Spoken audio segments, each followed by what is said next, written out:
오늘의 말씀은 하나님 아버지의 마음과 성도라는 제목을 가지고 여러분들과 함께 말씀을 나누고자 합니다. 전도와 영적 전쟁 세 번째 시간입니다. 어떤 목사님이 있었습니다.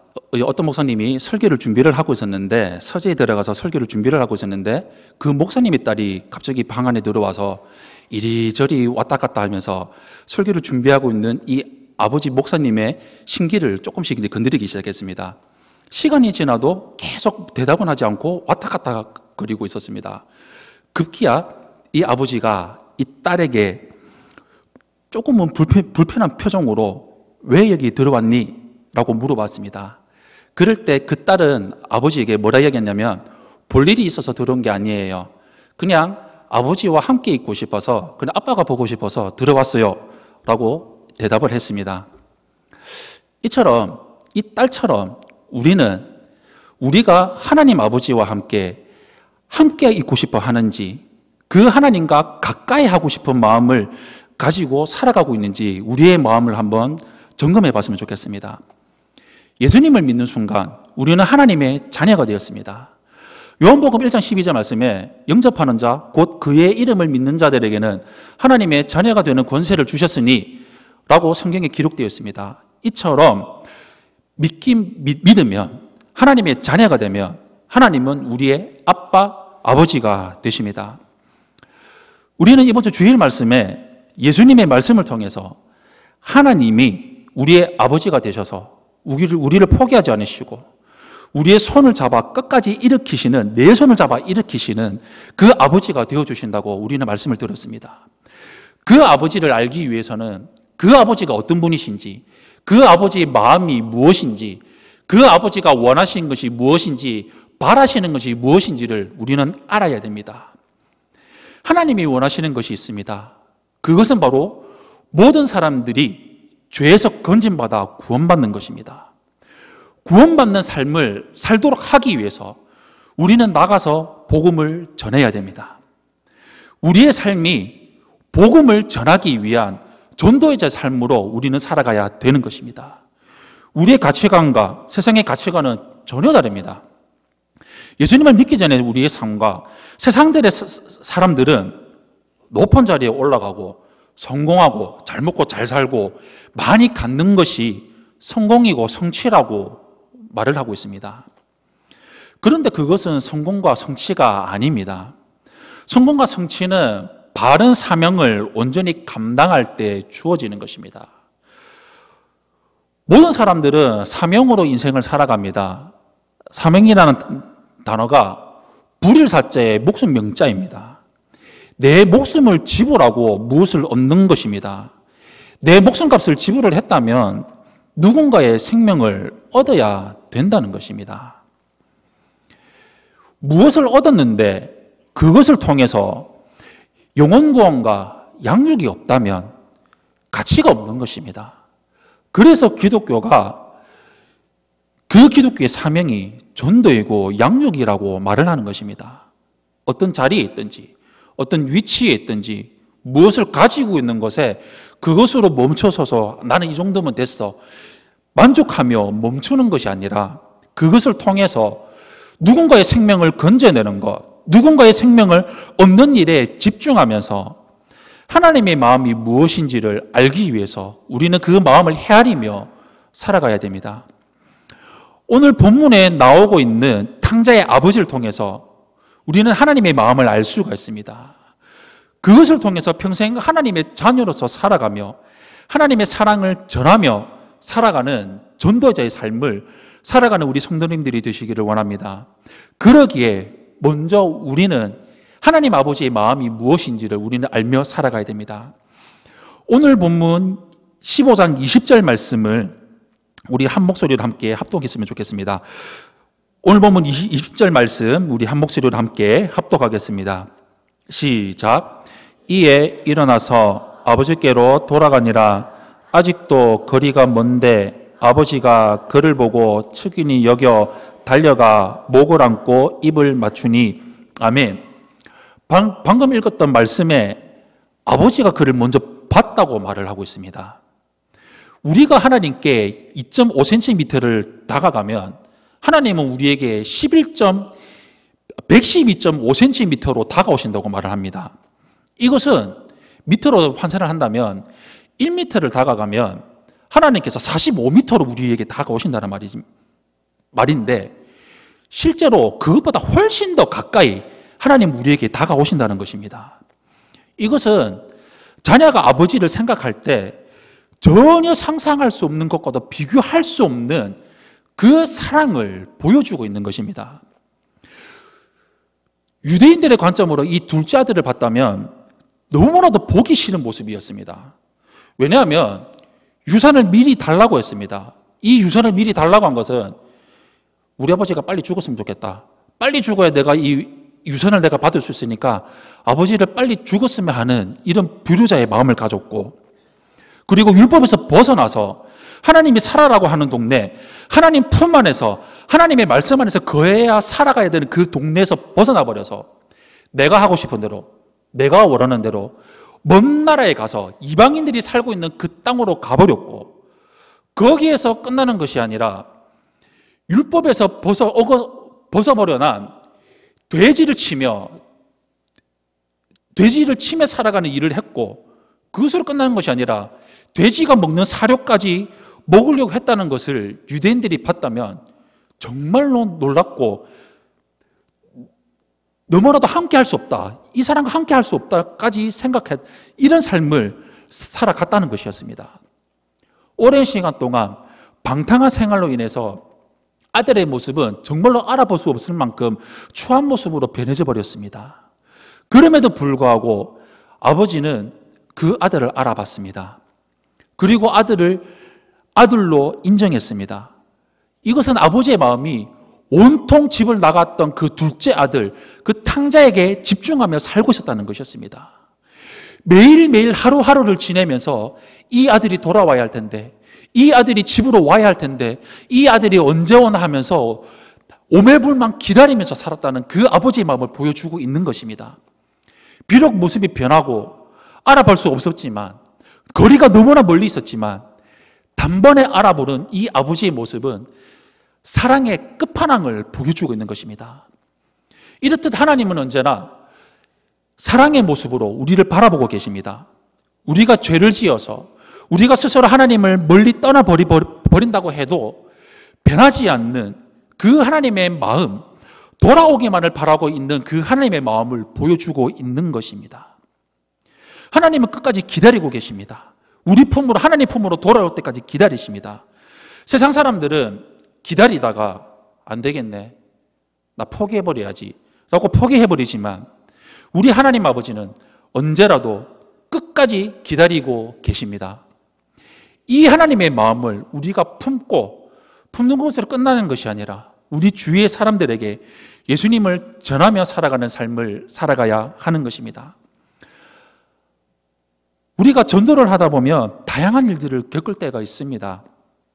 교회에 오겠다고 했는데 약속을 엎어버릴 때가 있고, 여러 가지 환경과 상황들로 인해서 포기하고 싶을 때가 있고, 도저히 전도 현장에 내가 나가기 어려울 때, 나가기 싫을 때, 힘들 때가 있을 것입니다. 아니면 마음이 다치거나 내가 꼭 이렇게까지 내가 해야 되나? 이런 마음이 들 때도 있을 것입니다. 때로는 전도 대상자가 나의 속을 그냥 확 뒤집어 놓을 때가 있을 때도 있습니다. 그럴 때 나는 둘째 아들이었구나, 내가 둘째 아들이었구나 라는 그 마음을 가지시면서 내가 아버지의 사랑으로 구원받고 나를 아들로 인정해 주신 그 하나님의 사랑을, 측인히 여기시는 그 하나님의 사랑을 내가 받은 자로서 내가 이 사랑을 내가 나가서 전해야 된다, 전도 대상자들한테 이 사랑을 전해야 된다라는 마음을 가지고 전하며 살아가는 우리 성도님들이 되시기를 바랍니다. 전도할 때에 또한 측은히 여기는 이 마음을 가져야 됩니다. 측은히 여긴다는 것은 깊은 상처나 약점을 보고 마음을 아파한다는 것입니다. 세상 사람들은 잘못이나 약점을 보면 무관심하거나 비난하거나 꼬투리를 잡아서 잘 걸렸다, 너 한번 죽어봐라, 끝까지 집요하게 파고들고 공격합니다. 그러나 우리 하나님 아버지는 그렇지 않습니다. 약한 부분을 보고 마음 아파하십니다. 오히려 안아주십니다. 감싸주십니다. 그래서 하나님께서는 자녀들이 죄를 지어서 방탕한 생활을 살아갈 때에 하나님을 모르는 사람들을, 그 사람들을 바라보실 때에 마음 아파하면서 돌아오기를만을 바라고 계십니다. 자녀가 실패하고 실수했을 때 마음속 깊은 곳에서부터 애절하고 간절하게 눈물을 흘려줄 수 있는 그 사람은 오직 아버지밖에 없습니다. 하나님을 분노하시는 하나님, 벌 주시는 하나님으로 우리는 생각하겠지만, 그런 경우도 있지만 하나님은 사랑의 마음으로 돌아오기만을 바라고 계십니다. 어떤 상황에 있어도 깨닫고 하나님께로 돌이킨다면 용서해 주시는 하나님을 전하며 가르치는 삶을 살아가야 됩니다. 또한 아버지의 사랑은 적극적인 사랑입니다. 아들을 사랑해서 체면도 잊어버리고 그 아들에게로 달려나갔습니다. 지 마음대로 집 나가버리고 재산을 들고 나가버렸던 정말로 못돼 먹은, 용서할 수밖에 없을 정도의 그 아들이지만, 아들이 아버지에게로 달려 돌아갔을 때, 아버지에게로 돌아왔을 때 얼마나 마음이 무겁고 염치가 없고 얼마나 그런 마음으로 갔겠습니까? 머뭇머뭇거리고 쭈뼛쭈뼛해서 갈 수 있는 그 동안에 아버지는 단번에 알아보고 바로 달려나갔습니다. 그것으로 끝난 것이 아니었습니다. 제일 좋은 옷을 입히고 손에 가락지를 끼우고 발에 신을 신겨서 아들로 대우했습니다. 그것으로 끝난 것이 아닙니다. 송아지를 잡아서 잔치를 벌였습니다. 이것은 아들을 잃어버린, 그리고 다시 찾은 그 아버지의 기쁜 마음을 표현해 주고 있는 것입니다. 이 말씀을 통해서 죄인이 회개해서 죄인이 하나님으로 돌아왔을 때 기뻐하시는 하나님의 마음을 볼 수가 있는 것입니다.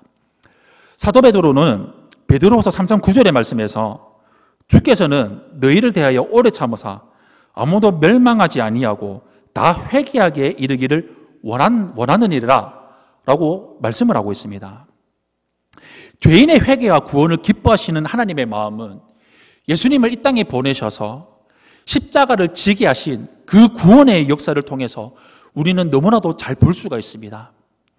우리는 하나님의 아버지의 마음, 곧 영혼 구원에 힘을 다하는 그 삶을 우리는 살아가야 됩니다.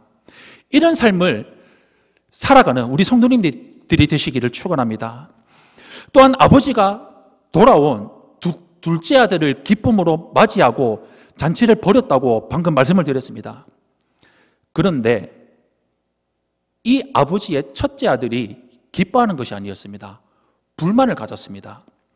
동생이 재산을 탕진하고 돌아왔는데 나는 아버지께 정말로 충성스럽게 집에 있어서 아버지 말씀 듣고 충성스럽게 일했는데 자기를 위해서는 잔치를 하나도 안 벌여주고 동생을 위해서 잔치를 벌였다는 것입니다. 그것에 화가 났습니다. 첫째 아들은 자신이 아버지 곁에서 순종하고 효도했다고 생각했습니다. 그러나 아버지의 마음을 헤아리지 못했습니다. 만약에 아버지의 마음을 알고 헤아렸다면 집을 나가버린 그 동생을 그냥 나갔구나, 그냥 내버려 둔 것이 아니라 어떻게든 수소문해서 쫓아나가서 그 아들을, 그 동생을 다시 데리고 돌아와줘야 되는 것입니다. 아버지에게는 그 어떤 문제, 다른 건 문제가 아니라 집 나간 동생, 그 둘째 아들이 정말로 마음에 걸리고 그 문제가 너무나도 컸기 때문입니다. 이것은 우리가 전도와 영혼 구원에는 관심이 없고 내 나름대로는 하나님께 충성하고 살아가고 있구나, 내가 하나님 말씀대로 내가 순종하며 살아가고 있구나 라고 생각을 하면서 스스로 속이는 것과 같습니다. 그러므로 우리는 내 나름대로의 열심을 내고 충성하면서 살아가는 것이 아니라 하나님의 소원을 이루기 위해서, 하나님의 마음, 하나님이 원하시는 그 영혼 구원의 그 전도를 위해서 우리는 살아가야 된다는 것입니다. 세상의 아버지에게도 아들과 자녀들이 중요합니다. 우리는 하나님의 자녀고 사랑받을 자격이 있는 사람들입니다. 이 자격을 모든 사람들에게 전하며 살아가야 된다는 것입니다. 자녀로서의 축복은 하나님을 찾아가야 가질 수가 있습니다. 찾지 않으면 아무런 소용이 없습니다. 탕자는 타락했지만 내가 아버지께로 돌아가야 되겠다. 내가 돌아갈 것은 아버지 집이구나. 내가 돌아가야 될 것은 아버지 품이구나 라고 생각했습니다. 그가 만약에 찾지 않고 돌아가지 않았다면 그는 너무나도 비참한 인생을, 비참한 최후를 맞이했을 것입니다. 하나님은 살아계신데 하나님을 찾지 않고 하나님을 모른 채 살아가고 있는 사람들이 이 세상 가운데 얼마나 많은지 모릅니다. 그래서 우리는 전도함으로 하나님을 찾고 구하게 하며 하나님이 기뻐하시는 삶을 우리는 살아가야 된다는 것입니다. 또한 하나님의 아버지의 마음은 예수님의 지상 명령을 통해서 잘 나타나 있습니다. 모든 민족에게 가서 복음을 전하고 침례를 주고 말씀을 가르쳐 지키게 하라는 명령입니다. 그러므로 우리는 예수님이 믿는 우리의 모든 봉사와 헌신은 영혼 구원에 초점을 맞춰서 살아가야 됩니다. 교회에서 여러 가지 일을 하고 분주하고 수고할 수 있습니다. 또한 그 가운데 우리가 서서히 지나다가 우리가 매너리즘에 빠질 수도 있습니다. 그러나 이런 매너리즘의 함정에 빠져서 영혼 구원에 대해서 우리가 무관심하고 무감각해진다면 하나님께 진정한 헌신과 충성이 될 수 없습니다. 이것이 바로 마귀의 전략이라는 것입니다. 전도하지 못하도록 전략을 펼치는 것입니다. 전도는 영적 전쟁입니다. 사도 바울은 이렇게 말하고 있습니다. 고린도후서 4장 3절에서 4절 말씀이 이렇게 기록되어 있습니다. 만일 우리의 복음이 가리였으면 망하는 자들에게 가려진 것이라. 그 중에 이 세상의 신이 믿지 않은 자들의 마음을 혼미하게 하여 그리스도의 영광의 복음의 광채가 비치지 못하게 하미니 그리스도는 하나님의 형상이니라 라고 나와 있습니다.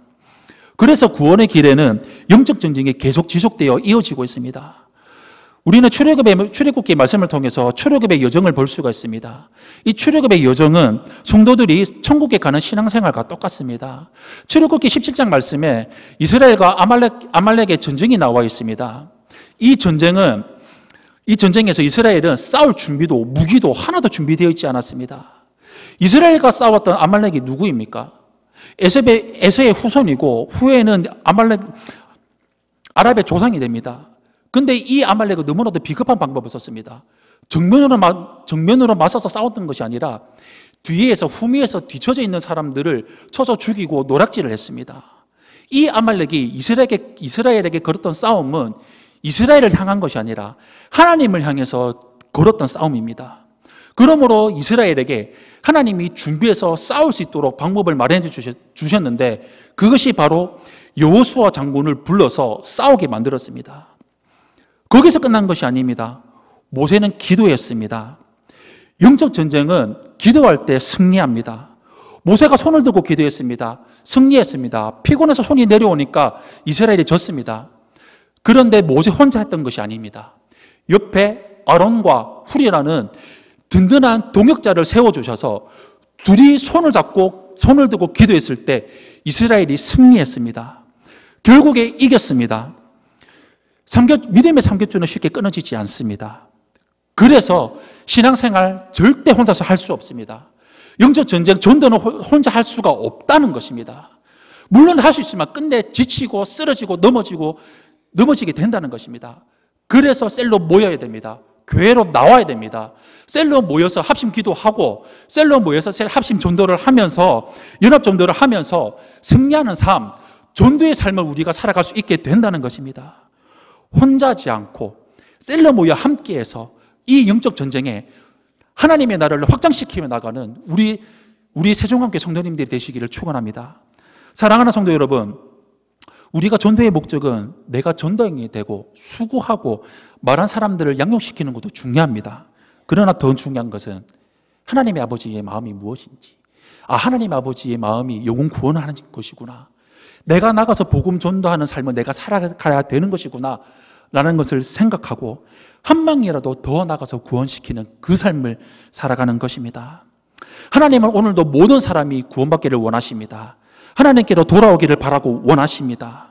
우리 평생 이 하나님의 마음을 품고 전도 현장에 나가서 내가 둘째 아들이었구나, 모든 사람들이 둘째 아들이구나, 이 사람을 하나님께로 돌아오게 만들어야 되겠다, 이 사람을 구원시켜야 되겠다라는 그 마음을 품고 전도하며 평생 하나님의 마음을 품고 살아가는 영혼 구원의 삶을 살아가는 우리 세종한교회 성도님들이 되시기를 예수님 이름으로 축원합니다.